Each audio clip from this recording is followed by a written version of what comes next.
Et salut à tous et à toutes, on se retrouve aujourd'hui pour une nouvelle vidéo analyse critique de Sensei Netflix. Je crois que le décor n'est pas rassurant, mais bon on s'en fout. Alors aujourd'hui donc analyse critique, on décortique totalement Sensei Netflix, enfin entre guillemets parce qu'on n'a pas les rushs avec nous. Enfin voilà, je suis en mode Aphrodite, je vois bien en mode un peu chaud mais on s'en fout. On va pour cette vidéo du coup nous allons analyser, nous allons parler de l'opening, de l'ending, analyser les personnages, l'histoire, comparaison par rapport à l'original et tout et voilà. Donc cette vidéo il n'y aura aucun montage parce que voilà, c'est comme ça.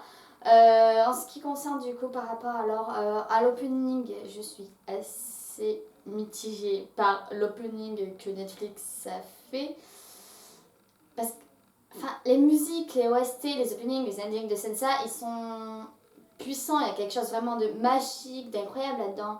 Alors que là, dans Sensei Netflix, là, du coup, ils ont repris pour l'opening Pegasus Fantasy, sauf en anglais, du coup, chanté par un groupe américain, du coup, puisque bah, c'est les Américains qui l'ont fait.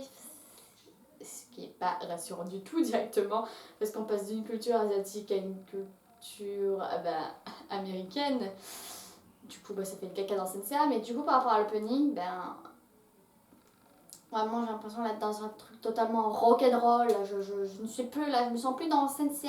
Même si c'est toujours l'opening, même si c'est toujours Pegasus Fantasy, on a ce côté vraiment mystérieux, quelque chose de bizarre. Enfin, c'est très rock. Genre, à chaque fois, j'ai envie de prendre. Bah, là, vous voyez dans mon décor, là, enfin, je sais pas trop si vous voyez vraiment, mais il y a mon sceptre d'Athéna, de mon cosplay de Sacha Athéna. Voilà, de Sensei The Last Canvas. Mais genre, à chaque fois que j'entends la musique, genre, j'ai limite envie de prendre mon sceptre et de me mettre à faire comme de la guitare avec. Ok, très bien, ma rose blanche elle se barre, non, du coup, voilà quoi, ça donne envie de danser. Genre, on se sent plus dans Sensei, quoi. T'es en mode, ouais, rock'n'roll, vas-y, je fais de la guitare, j'agite la tête. Et après, en ce qui concerne l'ending, ben, là, très clairement, ben, tu vois vraiment, tu es plus dans la culture asiatique, là, tu pars en Amérique, quoi. Genre, très clairement, genre, j'ai envie de me lever, de me faire un truc country, là, danser western, là. C'est pas puissant. Parce que Sensei a très clairement de la musique, enfin, entre opening et ending, toutes les OST, quoi. Ils sont puissants, il y a de la magie, il y a quelque chose de fantastique qui apporte une touche d'émotion, alors que là, très clairement, t'as l'impression d'être à un concert en Amérique, quoi. Enfin, un truc country, là, t'es plus dans Sensei, genre là, t'es à un concert, là, tu vas faire la fête. T'as plus de quelque chose de puissant, de magique, de merveilleux, d'émotionnel. Là, c'est totalement autre chose. Et après, du coup, ensuite l'ending, après l'opening, nous avons la fameuse scène d'exposition de le premier épisode qui, du coup, c'est un peu bizarre cette scène d'exposition qui, du coup, nous permet de comprendre l'histoire. Du coup, nous avons Sheikah, on découvre qu'elle a des lumières bleues autour des mains, enfin, c'est un peu bizarre.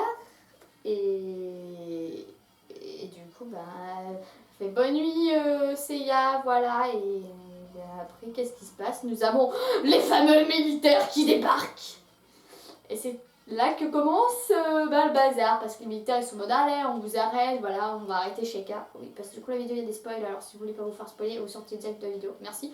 Du coup, il y a les militaires qui arrivent, ils vont embarquer Sheikah, entre guillemets embarquer, puisqu'il y a Aliolia du lion qui arrive et qui récupère Sheikah, et puis il y a un hélicoptère en face du trou, parce qu'il se passe que la chambre de Seiya a été percée par un trou, et du coup il y a un hélicoptère militaire qui se met à tirer sur Aliolia, et Aliolia il est comme ça, tranquille, il bouge pas, ok je casse le décor, Aliolia il bouge pas, il est comme ça là et tout va bien, là il se fait tirer dessus par les militaires, tout va bien, par contre ça dégage, merci. Au revoir mon cosplay, très bien. Du coup voilà quoi, il est au calme, genre il est tranquille, il y a l'hélicoptère qui tire dessus, tout va bien, pas pressé, t'as Sheikah et Seiya derrière, puis il y a Seiya Sheikah qui se prend un coup d'un tir de l'hélicoptère, et Aliolia il se retourne, il embarque Sheikah, et puis voilà. Là déjà, Aliolia, j'étais en mode. Ok, Aliolia genre là, il parlait bien sérieux là. Enfin, c'était un peu bizarre, Aliolia, j'arrive pas à le décrire dans la scène d'exposition, mais c'était vraiment très étrange. J'ai pas vraiment l'impression de voir Ayoga. Déjà que rien que les designs, ils laissent desserrer un peu. Genre dans le dessin, c'est important. Enfin, les traits du visage, vraiment les traits de personnalité des personnages, le physique et tout. Et là, les traits, les traits du visage sont hyper bizarres. Enfin, j'arrive pas à le comprendre du tout. C'est vraiment bizarre. Et ensuite, du coup, par la suite, on arrive à cette fameux moment qu'on voit dans le thriller avec Seiya qui fait du skateboard. Voilà, c'était un peu à désirer. Parce que du coup, alors, il se bat avec des gars, il se passe qu'il a des pouvoirs, et après, alors, comme il s'est battu avec des gars, parce qu'ils avaient pris le dessin le dessin que Seiya avait de Sheikah, et du coup, il s'est mis en colère, son cosmos s'est réveillé. Il a un peu dégommé les gars qui ont piqué son dessin, et le truc c'était filmé, quand ses pouvoirs s'est réveillé, ses pouvoirs se sont réveillés et tout. Mais du coup, par rapport au pouvoir, c'est extrêmement bizarre comme ils ont fait parce que du coup, genre, vous avez des lumières bleues, des trucs ronds là, genre, c'est complètement bâclé. Enfin, il n'y a rien de magique, d'incroyable dans ces petites boules de feu là. Enfin, c'est ces petites boules bleues là qui. Oh, allez, météore de Pégase et tout. Genre, pendant tout le long de 6 épisodes, genre, c'était à désirer ces petites boules bleues. Enfin, il n'y avait rien d'incroyable, c'était bâclé quoi, totalement bâclé. Voilà. Mais après, si on va un peu plus loin, du coup, on a alors Seiya qui se retrouve dans le manoir Kido. Et c'était très très bizarre. Parce que du coup, on a Masami Kurumada. Oh punaise! Du coup, le papy Kido là. Okay. Le papy Kido qui parle avec ça et qui lui raconte tout, mais genre. Ça parle beaucoup trop dans le scénario, dans le cinéma, tu fais pas ça. Genre, t'as le papy, il parle tout long et tout, et il faut qu'il sorte d'un coup là. Ouais, Seiya, Pégase est très proche d'Athéna. Là, vous venez d'enlever un truc. Là, vous venez d'ajouter un truc qu'il fallait pas. Et du tout, il fallait pas du tout dire ça. Genre, c'est beau, incroyable. Genre, vous regardez Senseiya, l'original, The Last Canvas et spin-off. Genre, du coup, on prêtait pas attention, genre on nous dit pas que Pégase il va jouer vraiment un impact et il est important, il est très proche d'Athéna. Enfin, vous le découvrez au cours du temps quand vous regardez la saison, les épisodes, où vous dites après tiens, ouais c'est vrai, Pégase il est vraiment très proche d'Athéna et ben là dans le remake t'as le papy qu'il faut qu'il dise ça, il faut qu'il dise on peut pas le remarquer tout seul, on peut pas découvrir tout seul, enfin c'est extrêmement bizarre, voilà. Et pendant ce temps, nous avons Tanchi Saori Kido qui est à côté. Et c'était vraiment très bizarre. Mais vraiment très bizarre. Parce que du coup, Saori Kido, c'est une purée de statues. Genre, vous la voyez tout le long de la séquence, tout le long de la scène. Elle est là, elle est présente, mais elle dit zéro mot. Elle bouge pas. C'est une purée de statues. Genre, elle est comme ça pendant des tonnes de minutes. Genre, vous vous demandez quelle utilité là-dedans. Genre, vous dites. Ok, très bien, très clairement, elle aurait pu ne pas être là parce que très clairement, elle sert à rien, on sait pas qu'est-ce qu'elle fout là, elle apporte rien à la scène, elle est juste là. Voilà. Et du coup, on a Seiya qui pète un plomb. On a en plus, du coup, le papy. Mais du coup, alors, l'histoire originale avec Aiolos et le bébé Little Athena, Baby Athena, qui sont découverts par Monsieur Papy Kido. J'adore dire Papy Kido. Qui sont découverts par Papy Kido et qui est en mode ok, d'accord, je vais m'occuper d'Athéna, je vais régler tout ça, tatati tatata. Et là, du coup, alors vous avez un nouveau personnage qui apparaît dans ce remake qui est ce fameux soldat. Alors, ce soldat que très clairement c'est perturbant de ouf parce que du coup, c'est le meilleur ami de Papy Kido, ce Vandergrad. Oui, c'est ça, Vandergrad. Voilà, Vandergrad qui vraiment laisse à désirer parce qu'en plus, déjà, de base, dans l'histoire originale, il y a Aiolos qui raconte que c'est la réincarnation d'Athéna, il raconte tout ça. Et là, dans les remakes Netflix, c'est hop, prenez ma main, vous voyez une prophétie, vous voyez une vision, vous voyez l'histoire, voilà.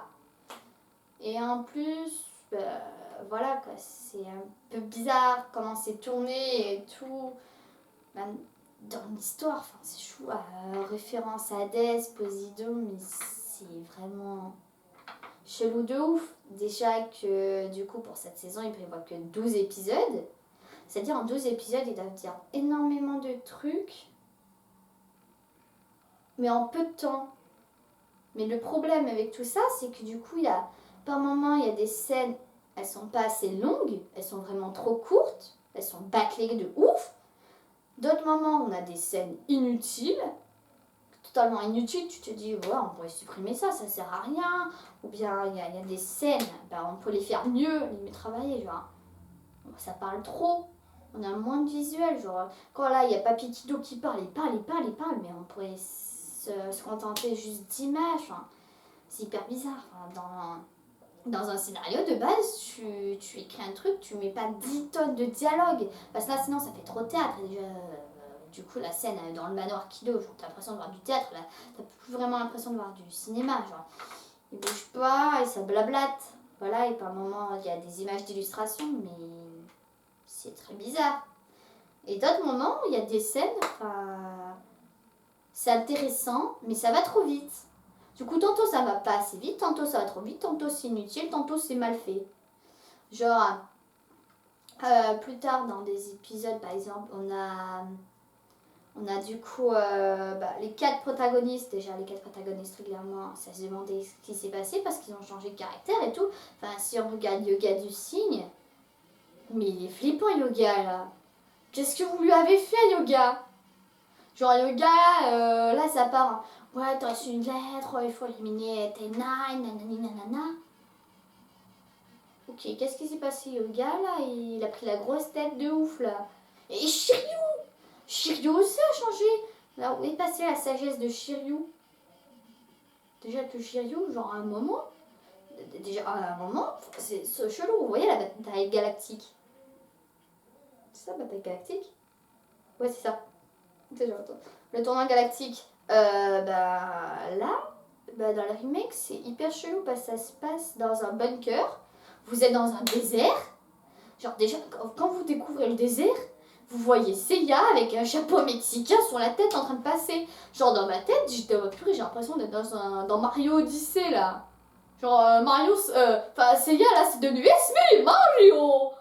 Donc, clairement, c'était ça. Et j'étais en mode, ok, d'accord, très bien. Qu'est-ce qui se passe? Et pour ensuite découvrir que Seiya parle avec une plaque d'égout. Une plaque d'égout. Je sais pas trop quoi penser de cette plaque d'égout. Qu'est-ce qu'elle fout là? C'est quoi ce machin? Bah du coup, on retrouve dans le bunker avec la bataille galactique et tout. Un tournoi galactique. Et à un moment, t'as Seiya qui décide de sortir. Il y a plaque d'égout qui se ferme. Et le truc, il a laissé son médaillon qui s'appelle Pandora Box, enfin son armure quoi. Et il a laissé dans le bunker. Et du coup, il peut pas rentrer. Et du coup, il se passe toute une dispute avec la plaque d'égout. Là, t'es en mode, qu'est-ce qui se passe? Qu'est-ce que c'est que ce truc? Puis t'as d'un coup, alors, Shane, fille, du coup, qui débarque. Qui dit, bah, Seiya, t'arrives. Enfin, du coup, elle est allée sauver Seiya. Mais après, la plaque d'égout, plus tard, vous la revoyez. Genre, elle se fait sauter par des hélicoptères, par l'armée japonaise. Là, elle est en mode... Ok, qu'est-ce qui se passe? Parce que du coup, t'as la plaque d'égout qui fait ouais, je suis invincible, vous passerez pas, nanana. Et une fois que la plaque d'égout elle se fait envoler par les tirs de l'armée, genre tu la vois encore la plaque d'égout, elle est encore en train de parler et tu la vois plusieurs fois. Là, très clairement, la plaque d'égout elle sert à augmenter la durée, occuper. Mais en vrai, elle sert à rien cette plaque d'égout. Arrêtez cette plaque d'égout là, bientôt, c'est plus des Midcos que nous allons avoir. Nous allons voir des figurines plaques d'égout. Oh, je préférais pas imaginer ça. Ensuite, du coup, déjà, Sean, fille, c'est grave perturbant de ouf. Enfin, même le caractère de Sean, ils l'ont changé un peu. Enfin, j'ai l'impression qu'il chouine moins. Il est plus... il attaque plus, il est moins chouigneur. De ouf. Et en plus, mais c'est pas fini parce que par la suite, une fois que on sait tout ce qui se passe, normalement si vous avez fait Sensei à l'original, après un moment dans le tournoi galactique, il y a Ikki qui débarque et qui vole l'armure Dehors du Sagittaire, alors qu'est-ce qui se passe déjà? L'armée en dehors du Sagittaire, elle n'a pas de main droite. Parce que la main droite, c'est le gars chelou de l'armée, là, le commandant de l'armée qui est hyper chelou. Déjà, c'est chelou ce gars. Parce que, enfin, de base dans l'armée, si t'es handicapé, normalement, ils n'acceptent pas les handicapés de base. Enfin, j'arrive pas à comprendre, normalement, c'est comme ça dans l'armée. Et t'as le commandant, lui, il a un œil, il est blessé du visage et il travaille à l'armée. Enfin, c'est quand même chelou à imaginer ça. Mais du coup, c'est ce gars qui a la main droite de l'armure du Sagittaire parce qu'il avait récupéré quand il avait rencontré Baby Athéna avec Papy Kido. Du coup, alors déjà il s'est mis contre Papy Kido, ils l'ont arrêté, on sait pas du tout ce qu'il est devenu, Papy Kido, voilà. Mais ce gars, il se passe du coup qu'il s'est allié avec Iki, enfin c'est Iki du Phénix qui s'est allié avec le gars. Du coup, Iki il a perdu toute sa complexité, de ouf. Parce que du coup, Iki, il est hyper dur, il a une grosse histoire difficile et tout. Et là, il s'allie avec un simple humain, avec un gars de l'armée, le commandant de l'armée. Enfin, là, il s'est rabaissé, il a perdu du niveau, là. On l'a complètement perdu, là, Iki. C'est bizarre. Mais en plus, c'est pas fini, parce que du coup, alors, une fois qu'il récupère l'armure du Sagittaire, déjà, du coup, alors, hop, il met la main sur l'armure. L'armure, du coup, ça devient Pandora Box, puis Pandora Box, l'armure devient le fameux médaillon, qui est en fait la Pandora Box, voilà. Désormais, vous avez un médaillon pour porter des armures, voilà, vous avez un médaillon. J'ai l'impression d'avoir une tablette de chocolat. Et du coup, une fois qu'il a récupéré l'armure, il se casse en hélicoptère. Et du coup, plus tard, par la suite, nous découvrons les fameux chevaliers noirs. Et qu'est-ce qui se passe? Le chevalier noir aussi, c'est parti en noisette. Qu'est-ce qui s'est passé? Je vous laisse deviner. Les fameuses personnes que du coup, les 4 protagonistes, les 4 héros ont affrontés pendant le tournoi galactique, ce sont eux, les chevaliers noirs. Ce sont pas des doubles de Seiya et tout. Là, ce sont ceux qui sont affrontés au tournoi galactique. Mais en plus, c'est aussi Cassius. Oui, Cassius, le disciple de Shayna. Qu'est-ce qui s'est passé?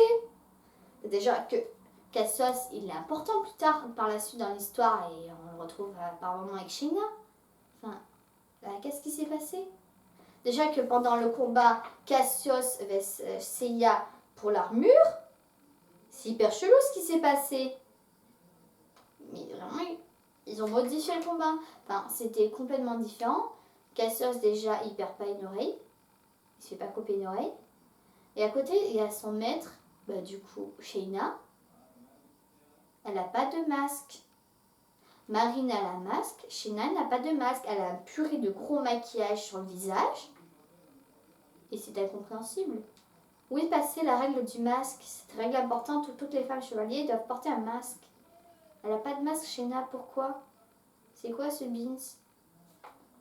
Incompréhensible. Mais du coup, alors pendant le combat des cheveux noirs, du coup, on a encore droit à des boulettes, des petites flammes, des combats bâclés de ouf.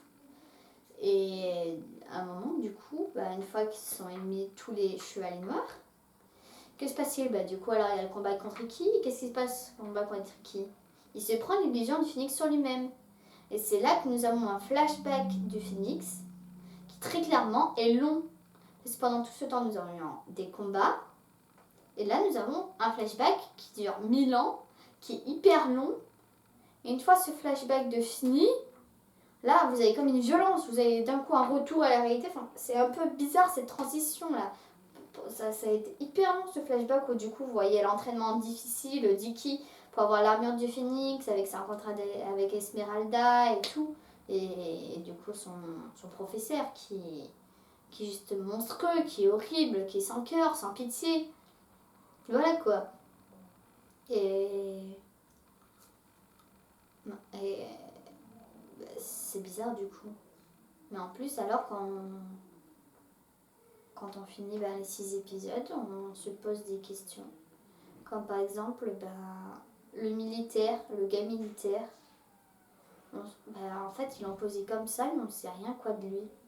Genre, c'est juste, il veut les pouvoirs des chevaliers, il veut le pouvoir et tout, et puis voilà. Et il se dit que les dieux, ça sert à rien. Mais on sait rien de lui. Est-ce qu'il y aurait une raison à tout cela? Pourquoi il veut ce pouvoir? Est-ce qu'il aurait eu un mal-être à l'époque? On ne sait pas, en fait, on ne sait rien.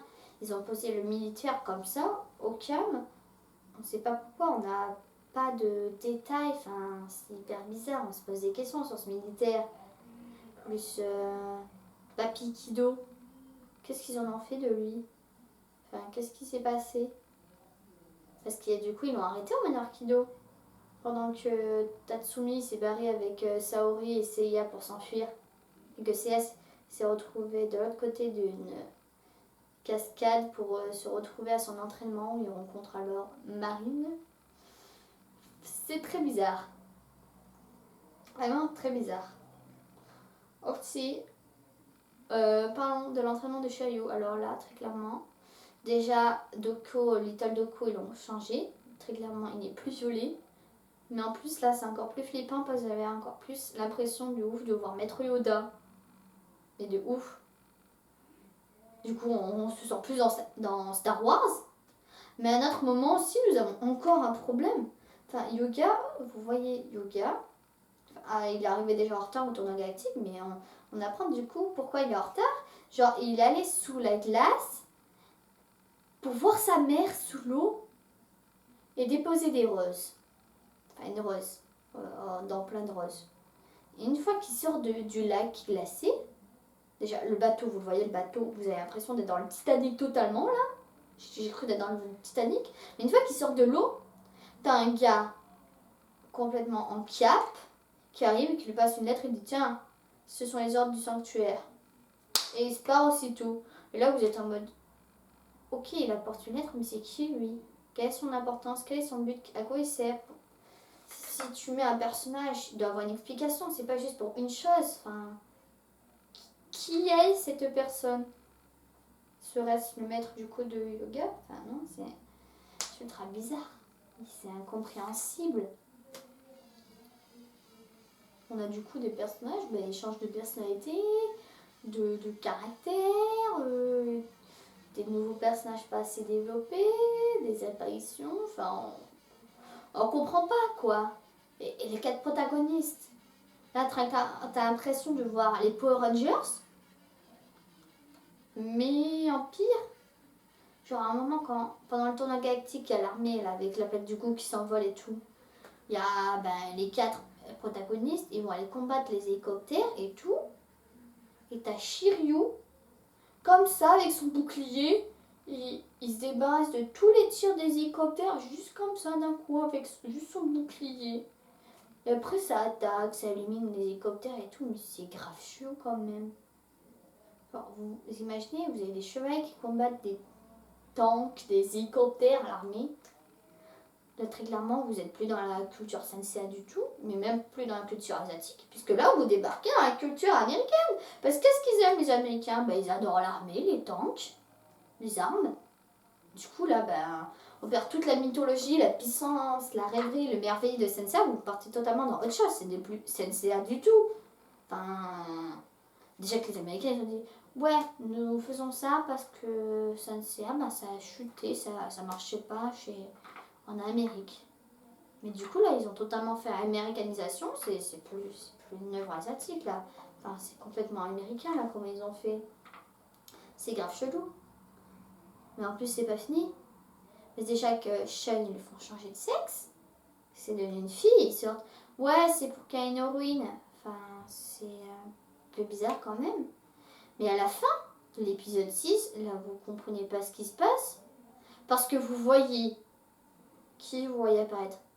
Misty. Oui, Misty. Vous allez me dire, oui, quoi, Misty? Et Misty, il a totalement changé de look de ouf. Genre, déjà, il est plus maquillé, sa coupe de cheveux a changé. C'est-à-dire que même l'androgynie de Misty, ils l'ont supprimé. C'est-à-dire, des caractérisations, le physique des personnages, ils l'ont supprimé. Pourquoi ils ont fait ça? Pourquoi ils ont changé? Enfin, je sais pas.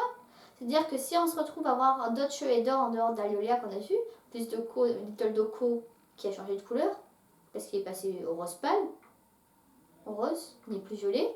Et Mu, on a une petite apparition de Mu qui est pâle avec Doko, mais c'est hyper chelou. Aliolia aussi, on l'a revu à un autre moment. Mais changer les caractéristiques des personnages, leur physique, leur trait de visage et tout. Enfin, c'est bizarre. Même changer de sexe de chaîne. C'est-à-dire, par exemple, si on voit les autres chevaliers d'or, par exemple, je sais pas, Aphrodite, il peut être une femme. Et aussi, est-ce que les chevaliers d'or, ils vont les dégommer aussi, leur personnalité? Enfin, je sais pas, j'imagine trop un Deathmask arriver en mode chantant comme dans Legend of Sanctuary. Oula, ça fait peur. Ouais. Du coup, bah, ça a énormément changé. Là, très clairement, l'histoire entre l'original et Netflix, c'est plus pareil. Il y a des choses bien dans Netflix, des tas de choses extrêmement cheloues, comme les boules bleues, tous ces changements qu'ils ont fait, les musiques et tout. Enfin, c'est plus CCA quoi. Enfin, il y a des trucs sympas, mais des trucs mauvais. Il y a énormément d'incohérences, on essaie de comprendre des trucs, mais voilà quoi. Attendez. Une minute. Voilà. Bingo, j'ai trouvé. Donc voilà, disparition des valeurs des personnages, changement des personnalités caractères. Ah oui, Shaka aussi, je n'ai pas parlé de Shaka, puisque nous avons l'apparition de Shaka. À un moment, enfin, un flashback de Ikkyu, il voit Shaka lui parler, mais très clairement Shaka, bah, c'est plus Shaka. C'est devenu, c'est devenu Dark Buddha Shaka. Oula, je sais plus parler. Dark Buddha Shaka. Genre là, il est en mode obscur, enfin, on sait pas, on comprend pas. Il est en train de parler à Iki, mais on comprend pas de quoi, on sait pas du tout de quoi il parle. On est en mode, ok, qu'est-ce qu'il fait là, Shaka? Pourquoi ça parle de Shaka? Enfin, pourquoi il est là? Qu'est-ce qu'il raconte? On comprend pas. Parce qu'il y a du coup Shaka qui dit, du coup, à chaque tu as oublié que tu m'as vu et tout. Mais si jamais tu me revois, ce souvenir reviendra et tout. Quoi? Il s'est passé quoi là? Je ne comprends pas du tout. C'est incompréhensible. Voilà. Ah oui, donc du coup, rapport. Ouais, exposition. Ah oui. Quand les. Bah, du coup. Ouais, non. Exposition de la colère. Ouais, bah, du coup, quand il est en colère, Seiya, quand il est arrivé sans cosmos, c'est quand même un peu chelou. Parce que du coup, l'exposition de la colère, c'est assez surprenant, c'est assez violent. Mais du coup, comment le cosmos survit, c'est un peu perturbant. Et du coup, comme on est au 21e siècle, du coup, ça a pas mal changé. Du coup, ils ont cherché à faire un truc plus moderne avec l'armée et tout, les Américains. Et du coup, alors, ils ont aussi fait un travail sur l'exposition des techniques technologiques modernes, quoi, la technique moderne, pour des idées malhonnêtes, là, du coup, pour blesser quelqu'un, travail de manipulation et tout. Enfin, c'est chaud. Déjà, Papy Kido, il montre, dans le manoir Kido, il montre à Seiya des photos de l'histoire, la mythologie, il montre à Lugia et tout. Ok, ouais, très bien, très bien. Du coup, là, ça a été une statue. Deux hommes en vue à de l'autre, c'est Saori. Trouver l'image d'illustration. Puissance.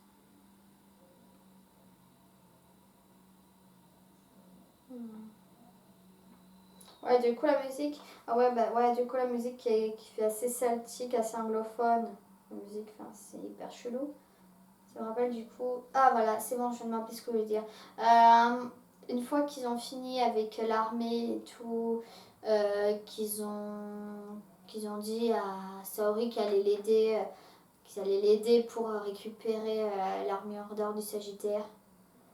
Très clairement, là, à ce moment-là, j'ai l'impression d'être dans la légende du roi Arthur. Il y a Saori avec son sceptre. Elle se met à, genre style, à doubler les chevaliers, à faire comme dans la table ronde avec Arthur avec Excalibur là. Elle se met à faire comme ça là à chaque chevalier en parlant. J'étais en mode, ok, très bien, ça c'est celtique, ça c'est anglais.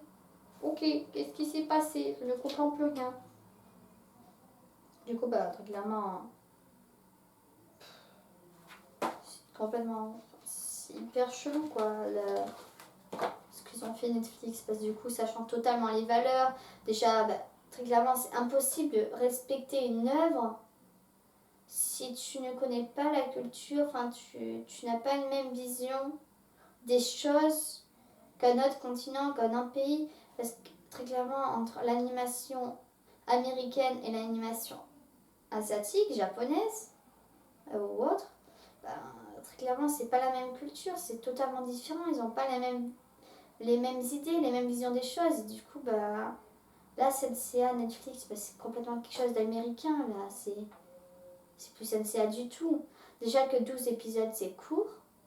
Enfin, s'ils vont le faire apparaître d'autres chez d'or, le sanctuaire et tout, parce que là, c'est impossible. Et du coup, on a eu 6 épisodes là, bâclés de ouf. Enfin, c'est bizarre quoi, à un moment, j'arrive pas à comprendre comment c'est possible. Voilà quoi. Du coup, on a des incohérences histoire originale, c'est pas c'est pas un remake là. Enfin, je sais pas quoi j'ai à faire là. Enfin, c'est chelou, ça c'est Netflix, n'hésitez pas à me dire du coup en commentaire, vous, qu'est-ce que vous en pensez, parce que moi je suis complètement mitigée de ouf là-dessus. Enfin, c'est complètement changé, c'est plus la même histoire, c'est les valeurs des personnages, ils ont changé, comme Yoga, enfin, il est devenu arrogant, Yoga. Ah, il m'a gavé. Même Sean, là, du coup, bah, j'étais en mode ok, mais je suis dormie, c'est plus pareil, enfin. Pourquoi des chevaliers sont abaissés à s'allier à un militaire? Pourquoi? Quel est leur but? Pourquoi? Enfin, c'est bizarre, c'est plein d'incohérences, enfin, il n'y a pas de logique, il n'y a pas de respect de l'œuvre. C'est complètement devenu une œuvre américaine, avec un but, l'argent, parce que c'est assez connu, du coup, on veut faire de l'argent, voilà quoi. Il y a des petites choses bien, des trucs sympas qu'ils ont fait, enfin, un certain travail dans la mise en scène, un peu les flashbacks qui sont sympas. Enfin, quand on voit Shiryu s'entraîner, c'est quand même au bout d'un moment un peu redondant, mais c'est une part de quelque chose d'intéressant. Mais j'ai pas vraiment l'impression de voir le caractère de Shiryu. Enfin, Shiryu, il est quand même assez sérieux. Et Seiya, enfin, le CA qui a quand même un peu assez têtu et tout, il est différent. Ça, enfin, dans le casting, tiens, aussi, tant qu'on va parler du casting, il y a... Dans le casting, du coup, ils ont pris celle, j'ai perdu le nom de la doubleuse, mais ils ont pris la même doubleuse pour Saori, et Saori, vraiment aussi, ça a changé. Enfin, j'arrive pas vraiment à analyser, mais j'ai l'impression qu'elle est un peu plus sérieuse, un peu plus déterminée, là, que dans l'original. Déjà qu'à un moment, enfin, elle paraît un peu têtue quand elle dit « Ouais, je dois aller chercher, du coup, toute seule l'armure du Sagittaire », et du coup, il y a les 4 autres, les 4 bronzes qui sont en mode « On va s'en occuper ». Enfin, il y a quelque chose qui a changé dans Saori. Même quand elle défie Yoga, elle dit ouais, la prophétie est faux. Je vais pas détruire la terre. Je vais pas nuire aux humains. Je vais ramener la paix. Et il y a quelque chose d'assez puissant. Il y a quelque chose qui a modifié dans Saori, mais du coup ça respecte pas l'original. Déjà aussi, tiens, tant qu'en parlant des bronzes, du coup là les bronzes ils se rencontrent pendant le tournoi galactique. Alors que de base, dans l'original, ils sont censés se connaître bien des années avant, quand ils étaient jeunes, et qui se connaissaient au manoir Kido avant d'être envoyés à leur entraînement. Du coup, c'est quand même assez horrible, parce qu'une caractérisation de base des héros principaux de l'histoire qui est totalement modifiée, une rencontre différente, leurs caractères vont changer et tout, enfin, c'est bizarre. Voilà quoi. Et encore, qu'est-ce que je voulais dire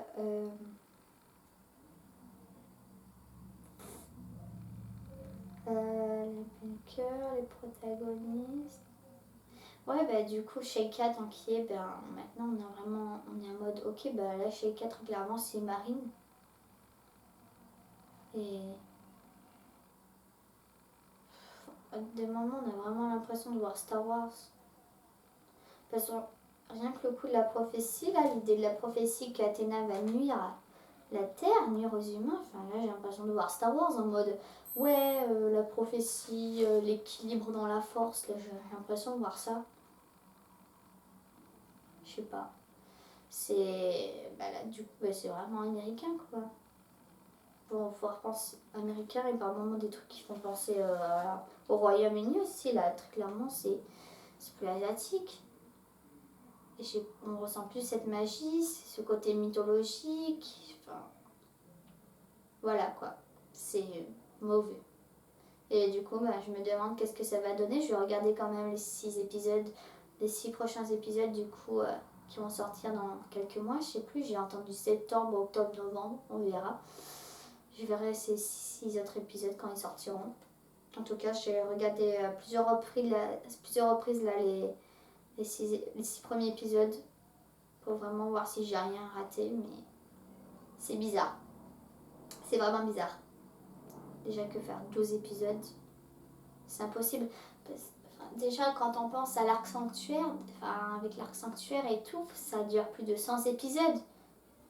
Et là, on travaille sur une saison qui dure 12 épisodes. Il y a un truc qui cloche. Je comprends pas. On verra. Du coup, c'est la fin pour cette vidéo. Enfin, j'arrive plus à parler. En fait, j'ai aucune motivation du ouf à parler de cette œuvre. Voilà. Dites-moi ce que vous en pensez par rapport à cette série Netflix. Je vous retrouve alors à la prochaine pour une nouvelle vidéo. C'était l'année prochaine. Salut, salut.